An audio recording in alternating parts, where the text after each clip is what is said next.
question because social media really does make it tricky. So let's say, today in 2018, you break up with a guy. Who does it first? I mean, because how salty will you be if you don't unfriend him on Instagram and he does it to you first? Like, I'd be so pissed. Yeah. I'd be like, excuse me, who you blocked me? No. I want once you break up with somebody, you want the authority and like the power of like being like, I'm not letting you look at me anymore. And I know everyone wants to post that thirst trap. Yeah, everyone wants that. That sounds disgusting, by the way. It is what the word moist probably sounds like. You just like ruined this whole thing for me for a minute. Anyway, back on track. It's like you post the thirst trap because you want them to be like, damn, I messed up. Like, she's so hot, or she looks great, or look at her new hair, or blah, blah, blah. But like at the same time, is it worth having him see your shit? Because then that's asking him to come back and it's asking him to text you. Then it puts you in a really bad position. And also, your friends can tell when you're thirst trapping. I don't know if it's that you put I'm that guilty of this. I'm a thirst trapper. I do it all the time, and it's with friends too. It's not just with guys. If I'm like on bad terms with a friend, I want you to see all the fun things I'm doing. And it's terrible. And I'm not taking my own bad advice, but this is exactly why I'm a bad example, because I do everything I tell you guys not to do. No, but I am guilty of a thirst trap once in a while. I can always tell. I have one friend that's been dating this guy all summer, was the love of her life, and recently on Instagram it's like selfie, selfie, selfie, and I'm like, yep, she's single. She's back in the game. She's looking for, attention from that guy. She wants him to look at her pictures. I feel like everybody wants that. Whether you're a guy or a girl will instantly be like back in the gym, blah, blah, blah, like working out hard. A girl cuts off her hair or dyes her hair. That's when you know you don't even have a chance back in this girl's life. If she dyes her hair, you are done. I'm telling you right now, if she's blonde and she instantly dyes it black, you are done. She doesn't want nothing to do with you. She's moved on. She has moved on. My personal advice, I read this somewhere recently, is instead of dyeing your hair, you should cut off the length that his dick was, so that when you post your first after breakup selfie, you could be like, I'm not going to miss those 5 inches, dick. Bye. And then you could be like, moving on, pathetic. It's so good because then you just like feel so vindicated and you're like, nope, I'm over it. So this is actually really interesting because I read a study that said bad mouthing your ex and talking shit about them actually helps you move on faster and helps you get over him faster. Of course it does. There's not even a doubt in my mind. Do you think so?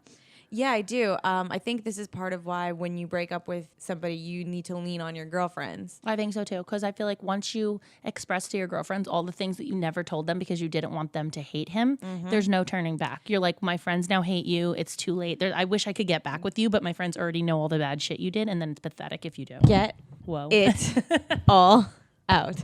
Yeah, no, you gotta. It's like when you break up with a friend and then you tell your mom, like, oh, she did this and she did that. That friend's never welcome in that house again. That's how it has to be with your friends. Yes, I totally agree. Listen, it's venting. You've got to vent. No, it's true. You got to get it off your chest. You have to let out all the bad things you hate about them so that you're reminded from your friends. Like when you forget all the bad things that he did to you, your friends will remind you. Oh, that's so true. It's the best thing. It's like having an alert go off on your phone. It's like, oh, he cheated on you. He lied to you. He did this. And it's just the best thing because it helps you move on from it. Yeah. And moving on from an ex is not easy. We all know that. Guys and girls. We personally keep saying he because we talk about, because we're both straight and we have men in our lives. So we say he, but like guys and girls, this is for both of you. Girls suck too. Girls are actually worse, I think, sometimes because girls will like try to fuck your best friend. Yes, we will. Like, no, oh my God, not I. I'm just saying, like, girls are grimy. Like, guys can't be trusted, but they more put their shit out there. Girls are sneaky. And you have to be very careful of girls, especially exes, because they want to make you pay in like the worst way possible. Yeah, my husband had 2 of his exes make out with each other in front of him at a bar. Wow. That just took it to a whole nother level. That's so messed up. That's like dangling raw meat in front of a rabid animal. Holy shit. That's so messed up. I was like, cool, girls, let's do it. Wow. Poor Dennis. Poor Dennis. Poor me.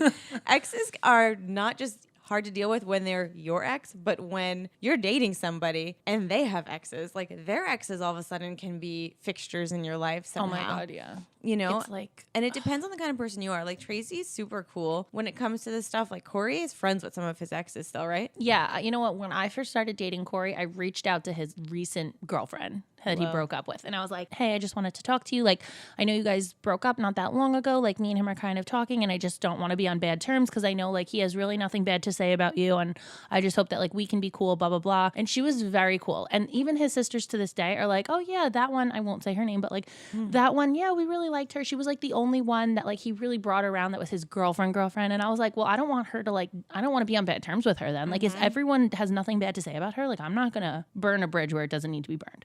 I'm not like that. I'm not like, oh my God, his ex, blah, blah, blah. She wanted nothing to do with him, and I was cool with that. And she even tried to give me a warning about him because she was still salty. Whoa. But I was like, listen, I get it. Like, you guys just broke up. You probably have so much shit bad to say about him, but like, I have to experience that on my own. And like, let me learn the hard way. Thank you for giving me the heads up and whatever. But like, she was super cool. And like, to this day, I have nothing bad to say about her. She never like tried to cause problems. When his dad died, she was going to come to the funeral. Like, it was like, yeah, like I have nothing bad to say about any of his exes. That's really great. One of them, he dated one of his teachers. And she, to me, screams pedophile. So even though she never did anything wrong to me, like that just irks me as like a person with children. It just bothers me. Somebody with morals and values and sure. Yeah, so he dated a teacher. So, that's normal. Yeah, not normal. And he sees her once in a while. And every time he sees her, he's like, oh, I saw this one. And I'm like, ew. Did he call her like miss something? Ew, no, because it was his girlfriend. It was so weird. And I'm like, ew, you saw the pedophile today? I'm like, she has SVU written all over her, this woman. Like, she bothers me, and not because of anything else than like you dated a child. Like, that was it. Just screamed it to me. Right. But other than that, like, I'm cool with everyone. Like, even like exes that he just slept with, like he didn't date, like girls that he was friends with, like he's still friends with those girls, and that doesn't bother me. But let me say that. So that's awesome on your part, and I respect that. But I also feel like that those are because those girls are behaving. Oh no, yeah. They also know to behave because I don't take no shit. If they I'm cool until you push me. Right. If one of his exes was trying to like hit him up or you know, I mean, that would make it not okay. I dealt with this with Denny for so long in the beginning of our relationship where his exes were just, it was like the same group of friends. So they just always be fucking around. Yeah. And it was horrible. I mean, who wants to see the guy you're dating's like exes all the time? And Denny could care less about them. Like, he was in his own planet as usual. He's so cool. You know what I mean? Cool. He didn't faze him at all. But it made me fucking crazy because I felt like it became an obsession, not with him, but with me. Yeah. Do you know what I mean? No, yeah, for sure. And she almost like had to prove that she was better than you, but she wasn't. Yes. It's annoying. It wasn't that she was into him or trying to get him back. She just wanted to get under my skin. And she wanted you to know that she was the ex, that she was there before you. Yes. And now you have her sloppy seconds. But guess what? Everyone in this world is somebody else's sloppy seconds. So guess what? I hooked up with my husband in high school, so you're my sloppy seconds. I'm just coming back for the second plate. Yeah, I'm just here for my second plate. My second plate, yeah, my third, fourth plate. That's amazing. Don't forget, guys, new clips air every Thursday. So see you next Thursday. Hosted on dimlywit.com. Even though we are not your best examples, we're the best you've got. So cheers, bitches. Cheers. Make sure you subscribe to our channel for updates, and if you like this clip, share it with a friend.